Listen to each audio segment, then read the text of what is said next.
What's up mga kabrati? Welcome back to my channel. And for today's video, we are going to talk about Western Union money transfer and how to transfer your money from Western Union into GCash app.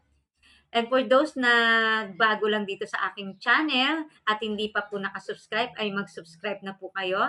Sa mga hindi po aware na kung meron po kayong i-claim na pera sa Western Union at gusto nyo na rin i-avoid yung pila at hassle ng pag-claim ng pera sa mga branches nila, lalo na kung yung napuntahan yung Western Union ay meron pang nagpapadala ng parcel, may nagbabox pa ng items, yung mga ganon. So, medyo time consuming lalo na sa mga busy na tao kagaya ko. So, ito lang po yon ang inyong gagawin. Una po, dapat ang inyong GCash app ay verified user. Of course, active kayong GCash app.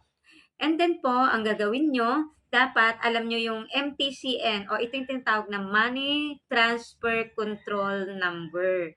Ito pong MTCN o yung tinatawag na tracking number or reference number, ito po ay manggagaling dun sa sender ng pera. Dapat ma-provide niya po sa inyo yun para ma-claim nyo po ang pera. Kahit naman po pupunta kayo sa Western Union to claim mismo physically yung pera nyo, talagang hahanapin naman yung tracking number, di ba? So, yun po yung po-provide sa inyo yung money transfer control number or tracking number or reference man yan para ma-claim yung inyong pera. So, yun po yung mga dapat yung i-ready. And then, panoorin nyo po itong susunod na tutorial video ko kung paano nyo po gagawin yan gamit ang inyong GCash. Siyempre mga kabrate, ang una natin gagawin ay buksan ang ating GCash app at siyempre ipasok natin ang ating 4-digit PIN. At pag meron nagpop-up na ganito, i-exit nyo lang yung portion na yan. And then, madadirect tayo dito sa may cash in na portion dito sa taas. I-click nyo yan. And then, pagka-click nyo ng cash in, dito po ay scroll down nyo lang hanggang sa makita nyo ang Global Partners and Remittance. I-click nyo lang po yan. At hanapin nyo po ang Western Union kasi meron dito PayPal, Payoneer, MoneyGram at Western Union. Pag na-click nyo na yan, meron kayong makikita dito expected amounts. Lalo na po mga kabrati doon sa mga makakatanggap ng pera ay galing sa abroad. So, ilagay na lang po natin kung magkano yung expected amount natin na alam natin na magkano yung ipapadala sa ating pera and then po ipasok po ang tracking number o reference number at pagkatapos po ay i-click po ang next. And then, ito po ang inyo makikita. I-confirm nyo lang po ang mga details dito kung tama lahat. And then, i-click po ang confirm pagkatapos. May makikita po kayo dito na confirmation galing kay GCash na may na-receive po kayong pera galing sa Western Union. And then, maaari mo lang i-check yung inyong GCash kung magkano ang laman. So, pag pumasok na yung amount, ayun, ibig sabihin, confirm na nakuha nyo na ang pera nyo sa Western papunta sa inyong GCash app.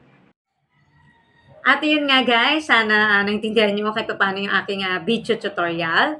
And then, ito naman pong babangkitin ko ay yung mga frequency asked question po sa aking previous video. Ang tanong ay, pwede daw ba nilang ma-claim ang kanilang pera sa Western Union papunta sa kanilang GCash app pero ang pangalan po ay magkaiba? So, ito po ay hindi pwede. Kasi po, may validation din po mangyayari doon sa transaction na yon. Dapat ko po, kung ang perang i-claim sa Western Union ay kung nakapangalan kay Juan de la Cruz, dapat po yung magka-cash in sa GCash app ay nakapangalan din po kay Juan de la Cruz. Kung nakapangalan po kay Pedro yan, pero yung pera na yon supposedly dapat ma-receive ni Juan de la Cruz, hindi po pwedeng makuha ni Pedro yon. So, dapat po, same po yung pangalan na nasa Western Union at the same time, pareho din po yung nasa GCash app. Dapat matchy-matchy po sila, ha? Okay po. And sa second question po, sa facts natin ay yung charge. Magkano daw ba yung charge ni Western Union kapag itinransfer or cleaning nila yung pera nila papunta sa kanilang GCash app?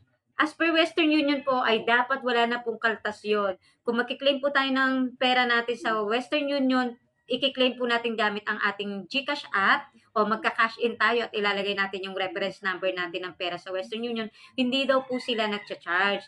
So in short, kung ang pera nyong i-receive sa Western Union, pag-check nyo sa GCash app nyo ay nabawasan, pwede pong iyon po ay dahil po kay GCash. Kasi let's say, na-reach nyo na po yung monthly limit nyo na pwede matransfer sa inyong GCash. So, syempre, yung exit doon ay may charge na po si GCash. Kung napapanood nyo ang aking video sa TikTok, at hindi pa po kayo nakapollow, please follow my TikTok account. At kung napapanood nyo naman itong video na to sa aking YouTube or Facebook, ay mag-follow na rin po kayo kung hindi pa po kayo nakapollow for more video updates sa mga incoming na i-upload ko pa dito. Thank you so much for watching my video and see you on my next video.